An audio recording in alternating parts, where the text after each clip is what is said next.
a very major philosopher of the 20th century, said mostly death is loss, which teaches us about the worth of things. So that the very issue of loss is what teaches us about the value of things.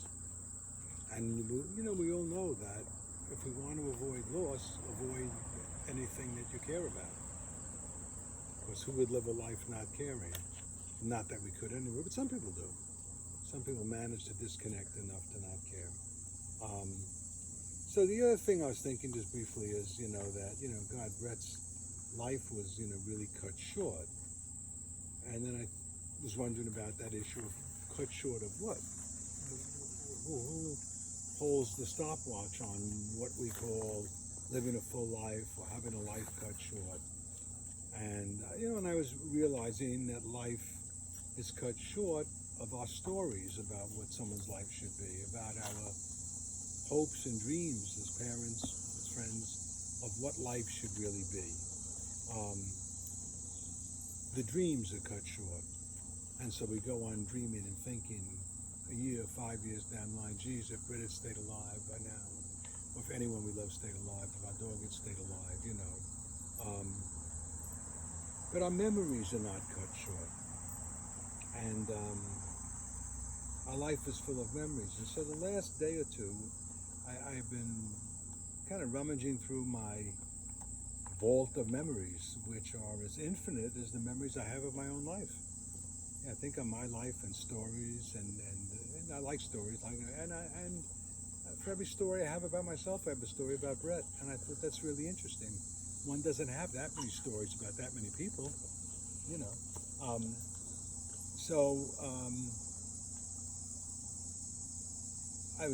one of the things this morning that came to me was when Brett was a little child, and he was going to bed at night, and he'd ask me to read to him, and I would read to him, and over he would ask me, tell me the misty, moisty one.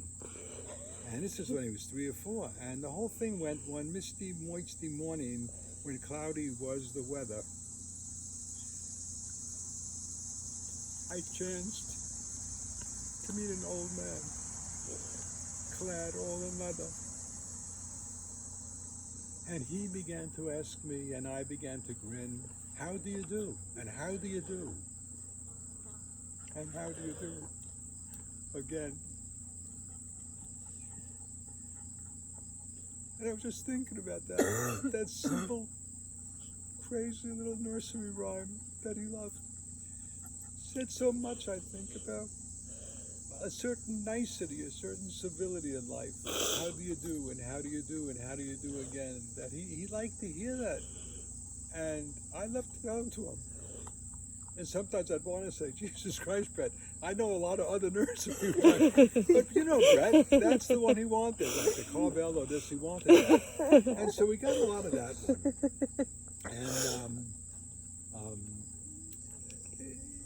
And, and I was thinking also here about bringing the ashes down. And as I was bringing the ashes, thinking, this is Brett's body. This is what's left of a body. This is what's left of a son. And it seemed very strange, except I understand it. It's not strange in a way, but I've always been fascinated by every religion has their traditions around death and dying, and how they treat and how they wash and how they tend to the body. And I thought that's really great. I'm not a person who has any particular beliefs of those regards, but I could certainly respect, like in the Hindu tradition, washing the body, the family gets together, and for just the act of touching, the act of being palpable. And I thought the ashes are palpable. And I said to Mona, this is only half the ashes, and how heavy they are. I would not have expected them to be that heavy, and yet I know ashes. As a doctor, I know the body. And so we don't really have a ritual. And when I thought of digging a hole, so we dug a hole, and I dug it, and it's rough to dig here. There's roots of these trees, and when 2 nights ago, I said, that's not enough. I got to go down and redig the hole. I've got to go and find the rock. I can't just dig a fucking hole. Even if it's a hole, I've got to really tend to it as I would to the body. And so I did it, and I looked for a stone, and I trimmed it around it, and planted this plant that we took from Brett's deck right after he died, rather than let the plants out there die, So we find ourselves right here, um, um, dealing with that old ashes to ashes, which I always loved as a kid. I didn't understand it all, but I always had a very deep fascination with death and dying. All my art, all my writing was always about that. And my own fears and concerns about mortality and trying to understand it, understanding that it's the one thing in life that's certain. It's the only thing in life that is life, much as life is death. And so there's no getting off that thing we have to face of loss. And I remember when I was writing, when I was younger, a lot of what I wrote about was death, and I wrote something about death that said, "Order is in the eyes of dead men. Envision divine disorder." Then I realized that the only order you get is when you're dead. As we live, it's always disorder, and maybe that's the divine.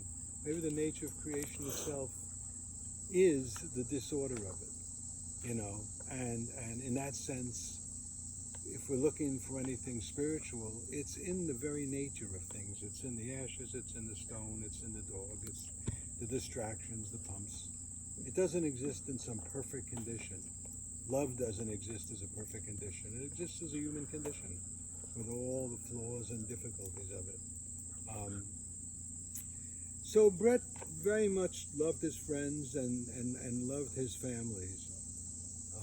Loved his dogs, his bulldogs, loved his Carvels, loved his opinions. He was a very, attached to things in that sense. And in that sense, he was not perfect like all of us, but he was humanly imperfect. There is no perfect like all of us. We're all imperfect. It's the fundamental nature of being human. And I remember coming upon that when I was writing, when I was around 20, and writing a line about to fly to gods who beat the sky, to curse my flaws, peculiar perfection. I realized then that what I was fighting against in my life was my flaws, but my flaws were the very perfection I saw. The idea you get rid of your imperfections and then you'll be perfect is like hell, because it just means we're at war with ourselves all the time. And that's true of loss and true of death too. And I think with Brett, we talked about this stuff. And if there's anything in my life I think I feel like maybe we didn't talk about things enough, or maybe Brett didn't want to talk about these things that much, but he did. We did. We had that. But we were close, in our own flawed way. But we were still very close. We were father and son. We loved each other. We got angry with each other. We felt disapproved by each other. I remember flying out to California or Milwaukee when I was a sculptor, and he must have been 5 at the time, so it was back at 76 or so. And I remember getting on the plane and feeling a little guilty. I was away from him and feeling such love for him and missing him. And I sat and wrote letters to him on the plane. And I realized the letters were like I would have written to an adult, like to a friend, not to a 5-year-old. But they were meant to a 5-year-old. And I mailed them back and assumed whoever I was living with at the time, there was an array of people, would read it to him and he would understand it. And he did. And he mentioned to me along the ways of, "Dad, do you remember the letters you used to write to me?" He couldn't remember what they were about, but he remembered I wrote him letters. And there was something in them which was more than, "How you doing? You're being a good boy," because I felt that being a father, there's a lot more to write about. So the work of love is to bear these truths about who we are in the world and what we get and what we give. And I think Brett, as a human being, really did struggle with those things. And I sometimes feel more than ask the questions like I tend to do. Brett just directly lived into the answer. He just loved to be around the people he loved. He loved to care for the dogs. He loved to care for the birds. He built these elaborate bird houses with pulleys. He went out to chase the ones that chased the birds. He protected the wounded creatures. You know, he loved the foxes in his backyard. He really took care of the people he loved, me, his grandmother, my Uncle Pete, who is not the easiest person to talk to sometimes every day. You know, he's out in California, but Brett spoke to me every day since Pete's wife died.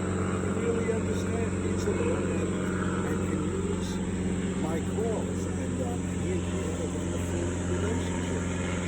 Brother Fred, his cousins, you know, the dogs, mom, you know, I mean, Brett, and you guys know, Brett loved, he loved family, is what it is. And he often said to me, we had a big party for my mother, I think when she was 75. And I invited all my family, cousins I hadn't seen in 20 or 30 years. A lot of people came, remember Bob up there, it was really a fun party. And Brett said, Dad, where have these people been all my life? They're all so nice. Why have you kept the family away? And all I said was, well, I really didn't work at doing that. I like them too, but you know, people go their own ways, especially these days. They're all over the world, the country, you know. But Brett, I always felt really valued that, and you know, I really sought that in friends, like we were talking about before. You know, seeking that in a friendship. He's my brother. You know, Brett didn't have. When Brett was a kid, you know, he would say, Dad, can I have a friend over? I'd say, yeah, you can have 3 friends. And next thing I know, there were 33 friends. And they were all sleeping in his room with the dogs. At night, I'd go in there, because I gave Brett a lot of leeway, just like I had leeway as a kid. And he loved it. And I couldn't do it. I walked in there, they were all suffocating. They looked like, you know, piled on the blankets on each other, on the beds, you know. But I think Brett loved a lot of that childhood.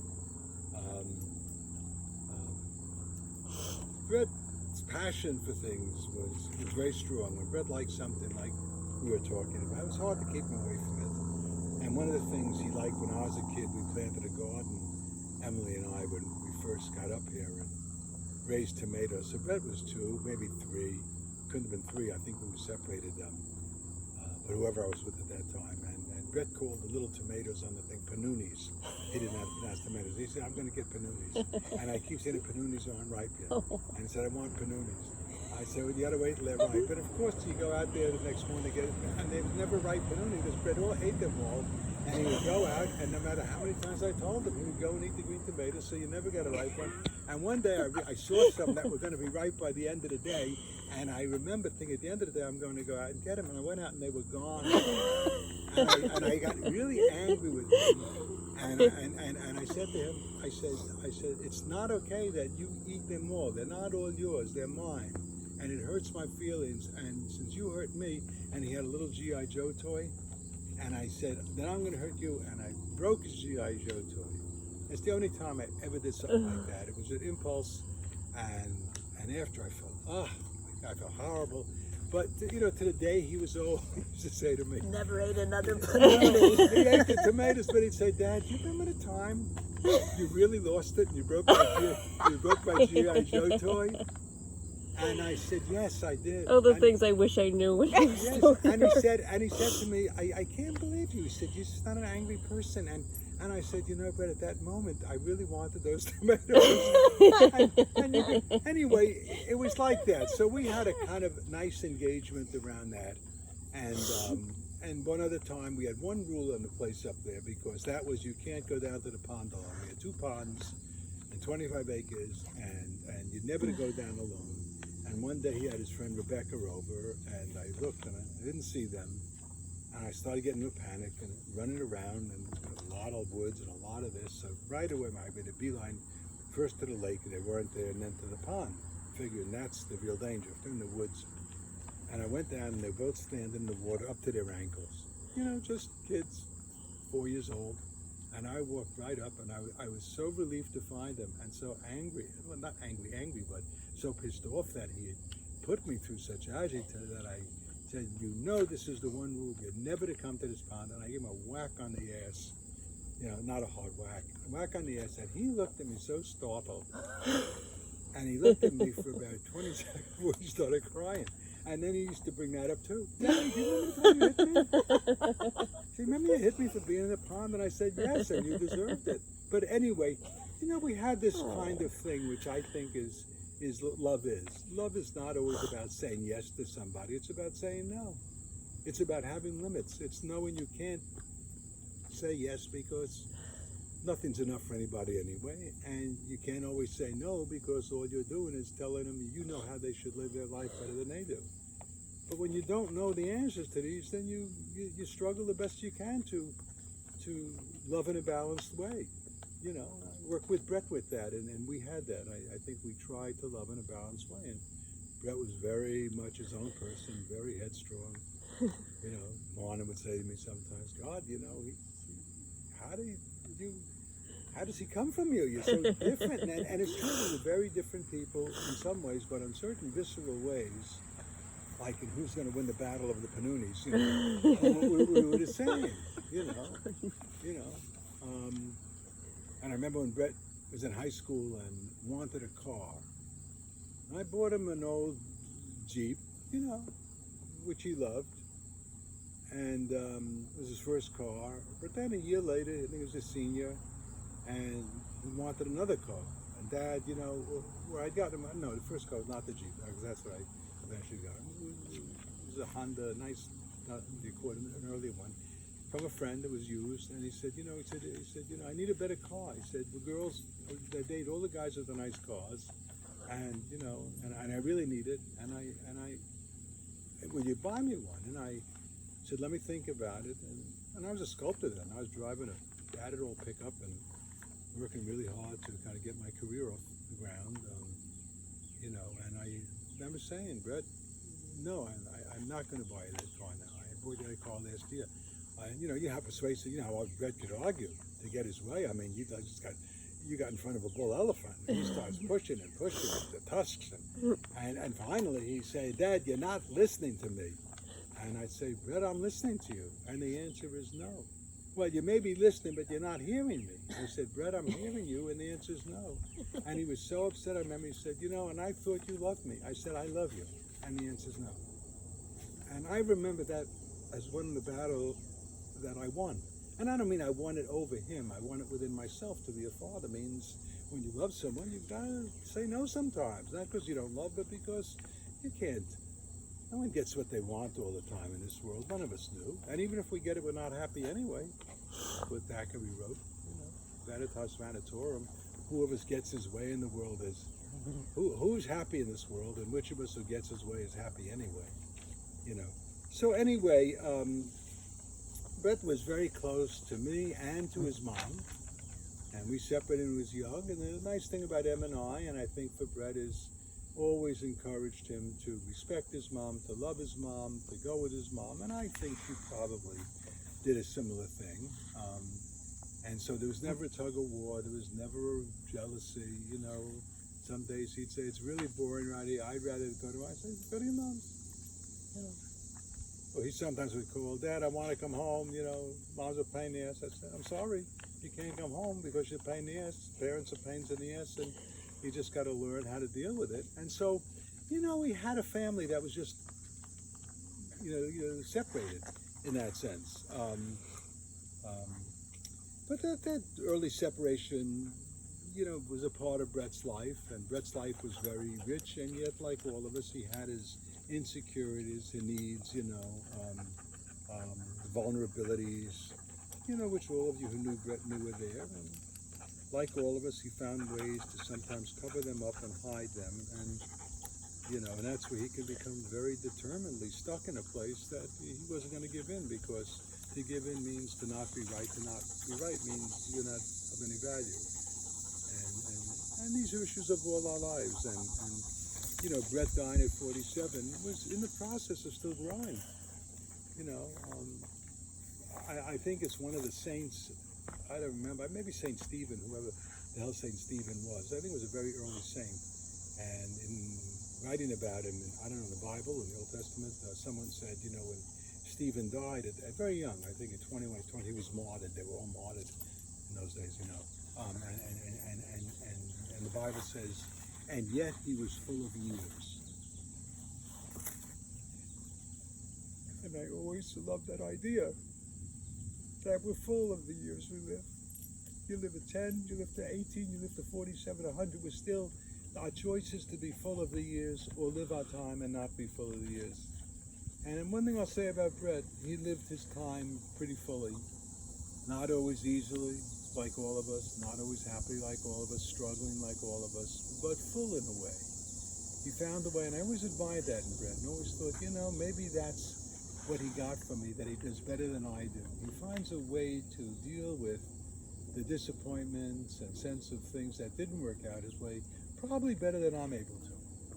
And I could say that because, well, I didn't maybe have those falls and stuff, and maybe that's why I can be very pious about, oh, come on, get it together, but I think I avoided them assiduously, and I think that he fell into some of those things, and they were really difficult times, and he endured, and he grew, and I think at 47, 48 by, the time he died a few weeks ago, Brett was really opening a new door on his life. He really had a new balance and equilibrium, and that's where it ended.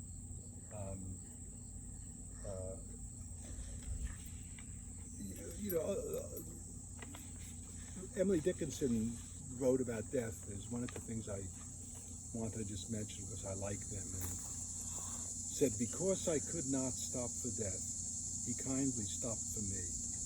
The carriage held but just ourselves. And immortality. We slowly drove. He knew no haste, and I had put away my labor and my leisure too for his civility. And it goes on. But when I look at Brett's life, in a way, I think of all he had to live. In other ways, as a friend said to me, but Ernie, because I was saying we just finished a kitchen and this, and now we had a stone wall we're going to do. And he loved it. He loved his projects. And a friend said, yeah, but Ernie, think of how fulfilled he was, that he really got it all done. That he did build his thing. That it did come out. That you were there with him and his friends. And he'd gone back on Facebook a few weeks before. He'd been off it for years because I think he felt he didn't want to be out there. He didn't feel okay enough about something about the way his life was being lived. And he did. And maybe that's it, It's that old Hausman poem I remember as a kid, which was very paradoxical, to an athlete dying young. And he talks about a great athlete in Greece, one of the first Olympics, who died at 21. Never losing a race, never failing, never getting old, never having to deal with that. But he went out on top. And I remember all my life that thought, can you die at 21, an Olympic star, and say, okay, then things are fine because, you've accomplished in a way everything. And I do feel that with Brett. I feel much more peace that he had gotten the kitchen done, gotten his first walls done, grew his things, fed the birds, than that he, at the last minute, might say, I never got to these things. Got to friendships, he got to love, and got to all these things. I wish it were otherwise, of course.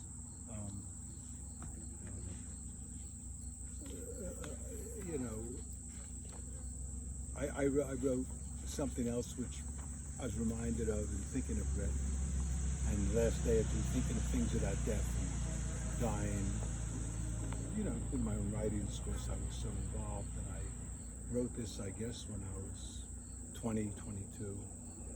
And it said, so young to be so old, to see and re-see each sea rise, to eye the sharpest secret of the deed. Come, death, revise me, carve me live, reseed me deep. And there were things I knew, and in a way, I guess I could look at putting Brett's ashes into the ground by this pond. It's like reseeding somebody. It's like planting them, because that's what I believe, and I think probably from my talkings with Brett, who is not a religious person, something Brett believed, that you continue on in some way. Nothing is ever gone from our universe. It just arises in different ways. It's renewed through other processes, you know. And I take a lot of comfort in that, and I think Brett did too. Um, I remember Brett, as he got older, one day he was on the ski team at New Paltz, and Brett had never been a skier. He started cross-country skiing, and it's one of the things I admired. Brett said, I want to be on the ski team, and he went out and taught himself the cross-country. The next time he's on a ski team. And he wasn't a great skier, but he was good enough to make the varsity. And one day, the winters were very cold here in the early 80s. They went on a big ski touring race around Mohawk, you know, and they set off. And I wasn't there. I was in my studio most of the time. Besides, there's nothing to see. You stand at the finish line and wait. Someone else, he went with some friend's parents, whatever. And at the end of all of a sudden the phone rings. And they said, we can't find Brett. And the race had ended. And it was going to be 0 that night. Those nights, that time of year, you used to get a 0, below 0. And he had, you know, a thin racing suit on. And so they were worried, and they called, you know, the rescue squads and all this, because, you know, there's a lot of trails in Mohawk that you could be on. And Mohawk was not a flourishing hotel then. It was like, you know. Anyway, long story short, an hour or two later, I was there when they comes out of the woods. Someone found him there in their horns and bullhorn, and they got him. And, you know, and he was fine. And I said, you okay? And he said, yeah. He said, I just didn't know where I was for a while. You know. But he kind of had that. He kind of had that, you know, and I admired that in him. You know, I really admired it. It was a strength and a courage, and sometimes belied his not feeling so confident about himself. There was another thing of that sort. We got into rap music very young, and formed a rap group with some of his friends in high school. And they sang in the auditoriums, and you know, Josh, Kevin, and a group of them. And rap was new, and he started playing rap music in his room.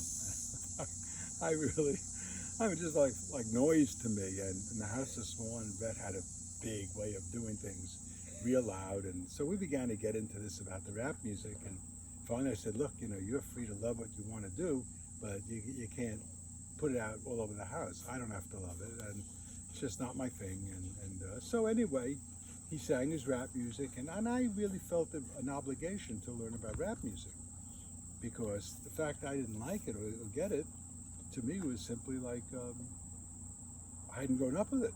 I remember my father was that way when Elvis Presley came out. What are you doing listening to this shit? This isn't music, and you're watching this guy, and, you know, it's crazy shit. And, you know, I think every generation has that, but anyway, one day I remember I read a review in the Times on rap music by whoever the music critic in the Times was.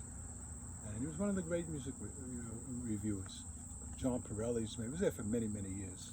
And it was a very extraordinary positive sense of rap as the new poetry, that this is basically where the spoken word, the written word was now really coming out in our culture. And I read it, and I cut it out, and I framed it and gave it to Brett, because I wanted him to know that the fact it wasn't my music or I didn't know it doesn't mean it's not wonderful stuff, and that other people don't know it.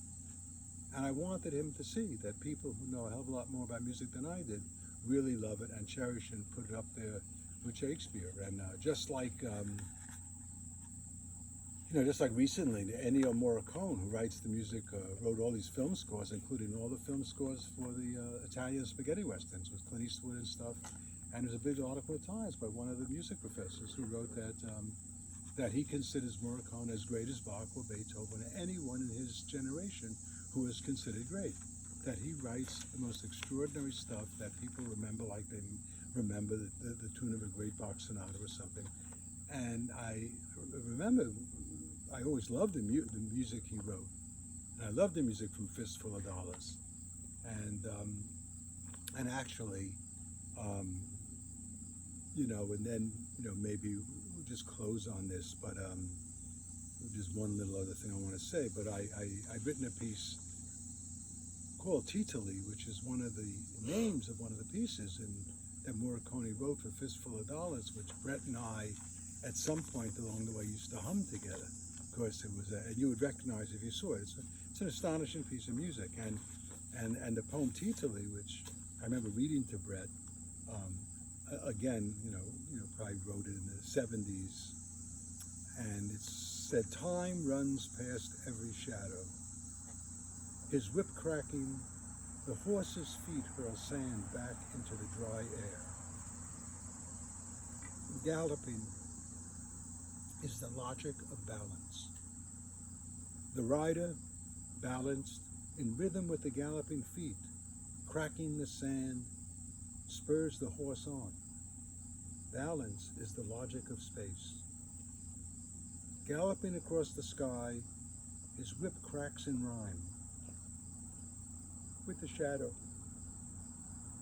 his cape lost in time. Shadows are the logic of horsemen."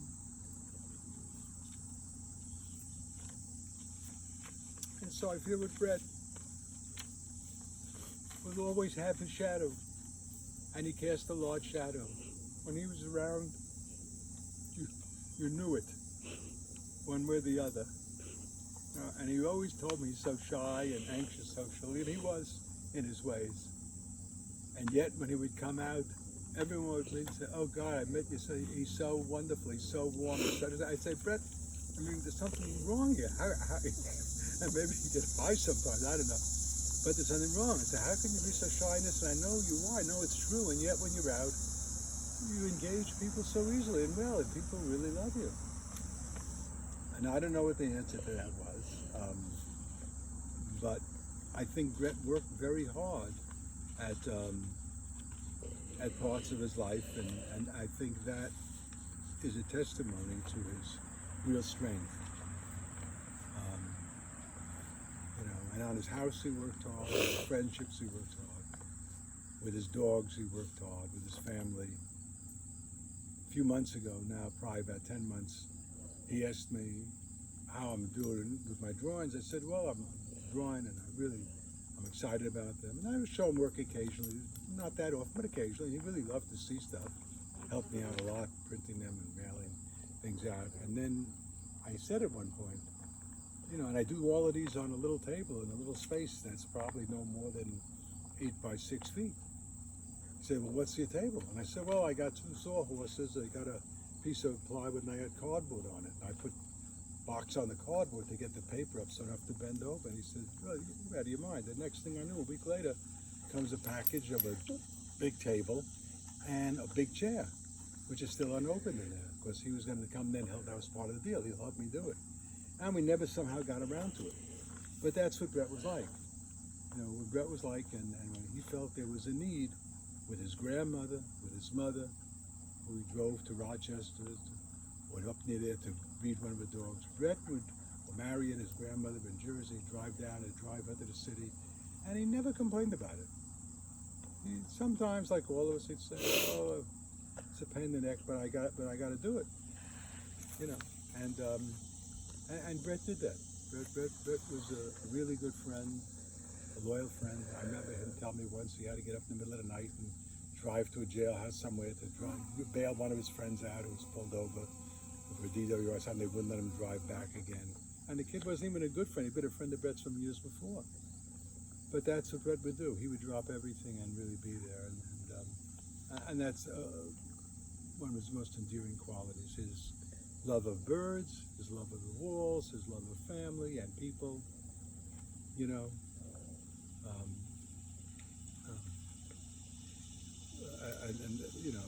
I don't know there's much more that's worth remembering about any of us except that we loved. So, in a way, the last thing is when Brett passed away, I not only felt I lost a son, I felt like I lost a father. Because as I get older, I looked at Brett like a father. He was taking care of me. I could tell him to move the stone, to dig a hole, for a table, for help on the computer. And he was always there. He was there like my father was for me when I was a young child. And now that Brett's gone, I miss him not only as a son, but I miss him as someone who's getting old. Look at that. The bird hawk just flew by.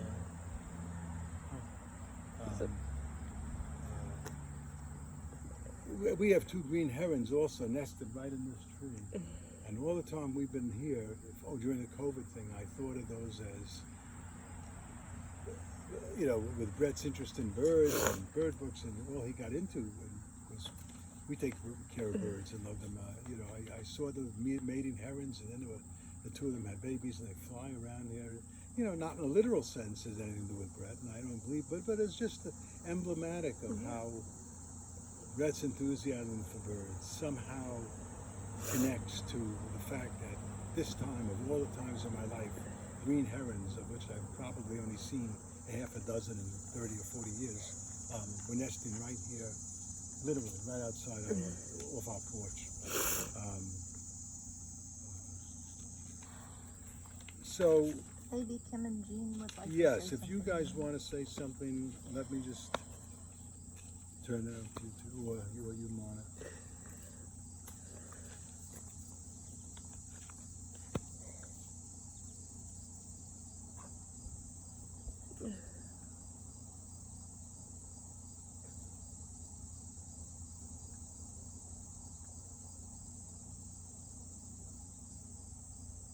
Well, if you'd ever like to, you're always welcome to come back and do it. We know where Brett's going to be. I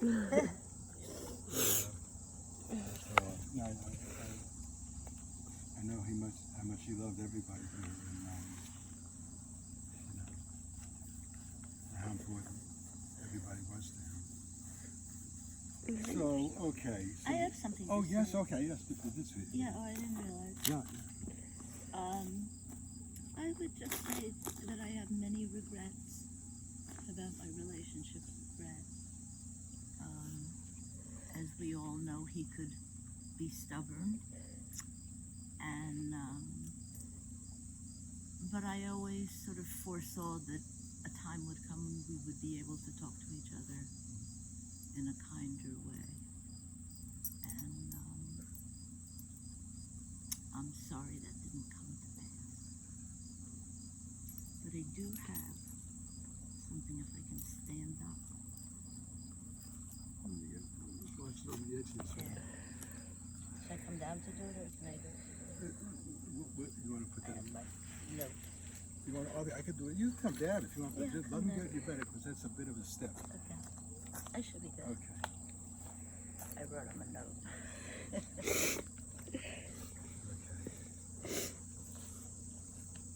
You probably should have put some popcorn and a couple of bottles of water in there. Red peppers, some panoonies. Okay, and we took some ashes out, which I have for you guys, and it's an honor to have them at your home in your memorial. And his mom has ashes. And so we'll just put these in there.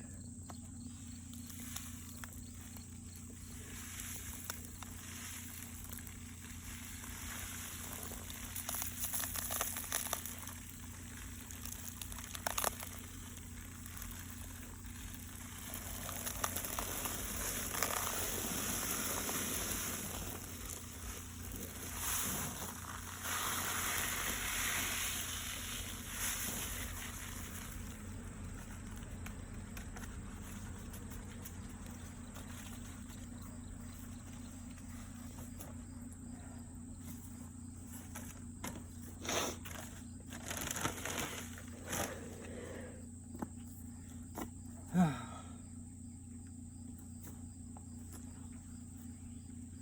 don't know what words to say now. They all say rest in peace, but he's already resting in peace. Yeah. Maybe just rest. We put him here so we could come and sit here and be by him. Would you want me to take that thing so you can use 2 hands? Yeah, it's okay. They say, it's memory that love lives on in memory.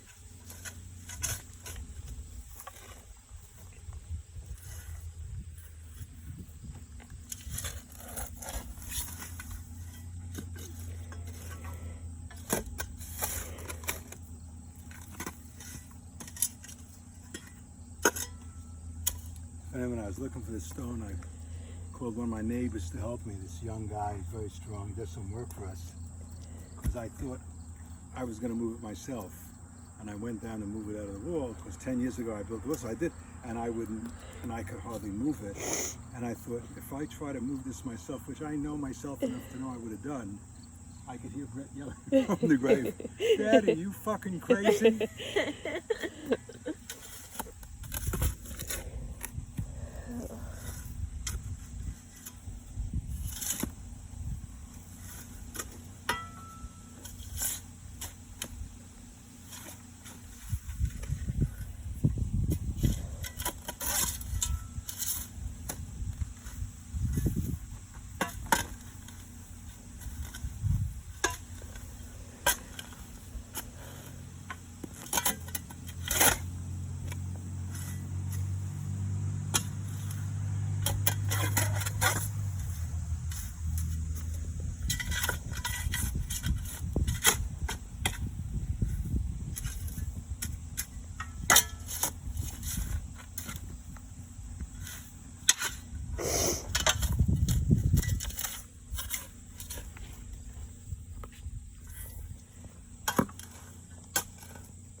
This was the decision I didn't fully think through. No. Let me tell you what this decision is. Whether to keep this end, which is thinner, facing out, or that thick end, which will be downhill a little much, facing out. I mean, it's a beautiful stone, but either pointing down the hill rather than pointing up the hill. And that's a thicker face over Both it. beautiful. It's beautiful to where it is. Well, it's got to go back a little. Do you want? Can you wait until David? No, We can help. I could Yeah. turn it. We can help. Yeah, let me just see first of all, just to turn it. It's not like lifting it. Yes, I can turn this. But this face, look at this one. You see what I mean? That face and this face probably make more sense in a way.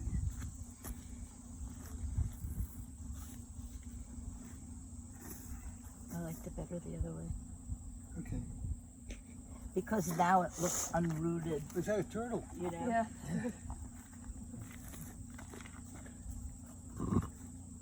You sure you're okay doing that? Yes, Bert? I'm not picking the weight of it up. See, just twisting it up. Okay, so what I'll do is I'll set something under here. Not right now, but is there a stone here that I just put off of that? And I probably threw it off. Yeah, and that little round one. Yeah, so I'll set it up so it's Maybe if you turn it a little more to the right, you get to see the striations in the stone, which are so beautiful. to the right, meaning this way, Yeah, counterclockwise. just a little. Okay. Can you see them over there? Just a, it's beautiful. Do you want the other stone? No, that smells good. I'll just throw the dirt in there. Work right there. Amen. Amen, Brett. Amen, Brett. Yeah, that's nice. Yeah. With the butterfly thing of his, It's not a butterfly. or a what is it, a hummingbird? It's a Menardia. Monadia.